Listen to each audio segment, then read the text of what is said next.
Imagine a city, once vibrant and full of life, now reduced to a desolate and chilling battleground. Picture Stalingrad, a bustling industrial hub nestled on the banks of the Volga River, a city alive with the hum of machinery and the clatter of daily life. Now erase that image and replace it with a chilling portrait of ruin and desolation. That was the transformation Stalingrad underwent in the harsh winter of 1942. The city, once a symbol of Soviet industrial might, became a chilling arena of warfare. Its factories, streets and homes morphed into a labyrinth of destruction, a battleground where every corner held potential death. The once thriving city was now a desolate war zone, its buildings reduced to rubble, its streets filled with the detritus of war. As if the destruction wasn't enough, the brutal Russian winter added another layer of horror. Temperatures plummeted below freezing, the biting cold gnawing at the bones of the soldiers and civilians trapped in the city. Frostbite and hypothermia became as much of an enemy as the opposing forces, adding to the grim toll of the battle. But the physical conditions were only part of the horror. There was also the psychological toll. Imagine the fear, the desperation that gripped the hearts of those trapped in the city. Soldiers, not knowing if they would live to see the next day, fought with a ferocity born out of survival. Civilians, caught in the crossfire, clung to hope as their city crumbled around them. The Battle of Stalingrad wasn't just a clash of armies. It was a battle for survival, a fight against the elements, against fear, against despair. It was a test of the human spirit, a grim reminder of the horrors of war. The Battle of Stalingrad, a battle that would mark a turning point in World War II, had begun. The German forces launched their assault on Stalingrad on August 23, 1942. The city on the Volga River, named after the Soviet leader Joseph Stalin, was the stage on which one of the most brutal battles of the Second World War was set to unfold. The German strategy was clear and straightforward. Led by Field Marshal Friedrich Paulus, the Sixth Army was tasked with seizing the city and securing the western bank of the Volga. The Germans, with their superior firepower and tactical advantage, seemed invincible. Their blitzkrieg, or lightning war, was a fearsome strategy that had brought them victories across Europe. But Stalingrad was no easy conquest.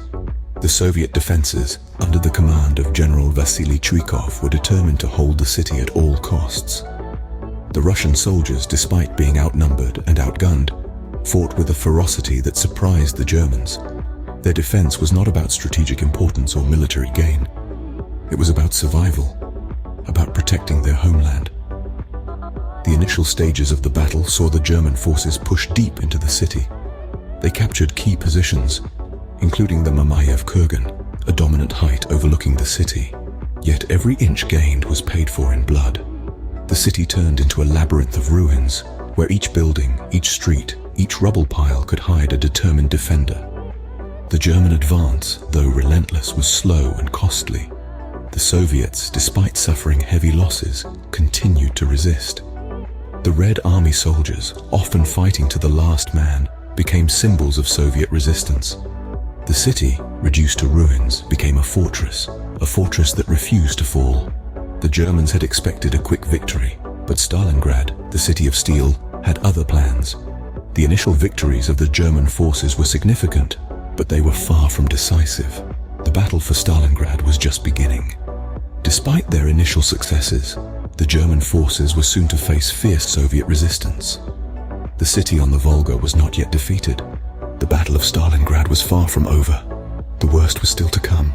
As the harsh Russian winter set in, the Soviet forces launched a counter-offensive. The turn of events was as swift as the icy Siberian winds, but this was no ordinary winter. The Soviet Union was fighting for its survival, and the motherland was ready to strike back. In the midst of the brutal winter, the Soviet strategy was as cold and calculated as the icy terrain they were fighting on. The Red Army, under the command of General Georgy Zhukov, planned a two-pronged attack. They aimed to encircle the German Sixth Army, cutting them off from their supply lines and leaving them isolated in the unforgiving Russian winter. With the stage set, the Soviet forces sprung their trap.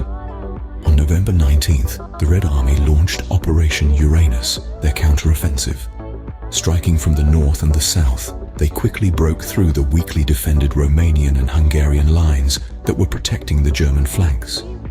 The Germans, worn down by months of brutal fighting and ill-prepared for the ferocious Russian winter, could not hold their ground.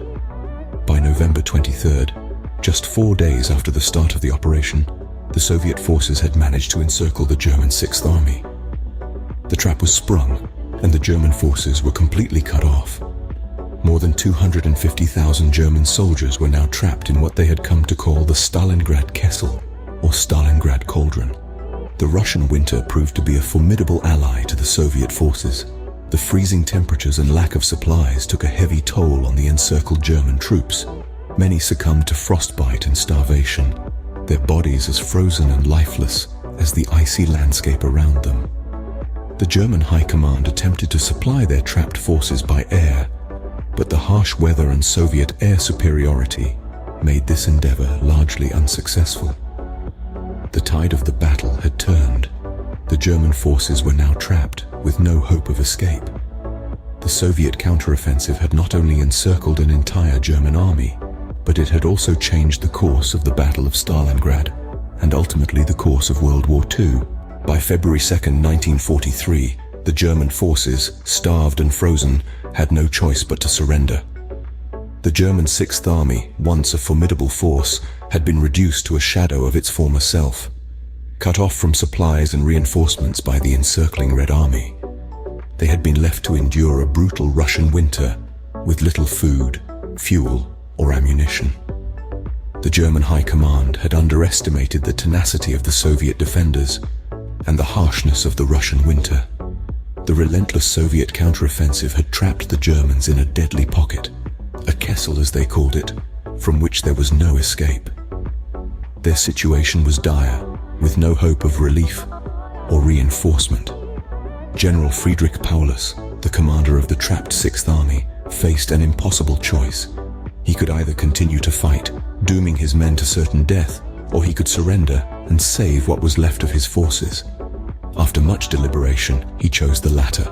On February 2nd, 1943, Paulus surrendered to the Soviets, marking the first time a German field marshal had ever been captured alive. The German surrender marked a turning point in the Second World War. It was the first major defeat for the seemingly invincible German war machine. The losses were catastrophic. Of the nearly 300,000 men of the German Sixth Army who had marched into Stalingrad, only about 91,000 survived to be taken prisoner. Many of these prisoners would not survive the harsh conditions of Soviet captivity. But the Soviets too had paid a high price for their victory. Over 1 million Soviet soldiers had been killed or wounded during the battle. The city of Stalingrad itself was left in ruins, its buildings reduced to rubble, its population decimated. The Battle of Stalingrad was over, but its legacy would live on. It was a testament to the indomitable spirit of the Soviet people, a symbol of their resistance against the fascist invaders. The Battle of Stalingrad was over. The city lay in ruins, but the Soviet Union had held. The Battle of Stalingrad was a crucible in the annals of World War II. Visualize the city once teeming with life, reduced to a spectral wasteland. Buildings, once magnificent, lay in ruins, skeletal remnants of their past grandeur. The streets, once bustling, were now filled with the detritus of war, strewn with discarded weapons, damaged equipment, and the haunting remnants of lives lost. For half a year, from the blistering summer of 1942 through the biting cold of February 1943, the city bore witness to some of the most ferocious combat ever seen. The German Sixth Army, once an intimidating juggernaut, found itself whittled down to a shell of its former might, its spirit fractured. Out of an initial force of 300,000 men, a meager 91,000 frostbitten, starved, and shell-shocked soldiers were taken captive by the Soviets. The rest met a grisly end on the battlefield, claimed by the brutal winter, incessant fighting, or both. The Battle of Stalingrad was more than a mere military face-off. It was a conflict of ideologies, a battle for survival, and a test of resolve. It was here that the Red Army, against overwhelming odds, rebuffed the German Wehrmacht, altering the trajectory of the war in favor of the Allies. The victory at Stalingrad was a lighthouse in the storm for the Soviet Union and the Allied forces.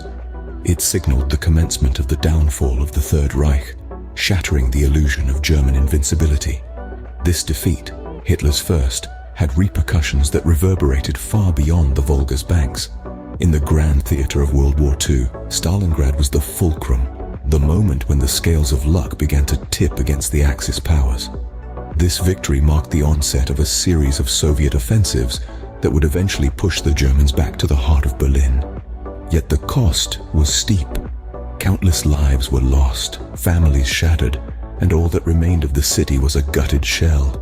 It was a brutal reminder of the grisly realities of war and the sacrifices made by ordinary individuals ensnared in its aftermath. The Battle of Stalingrad, a testament to human endurance and the atrocities of war, will forever be indelibly imprinted in the pages of history.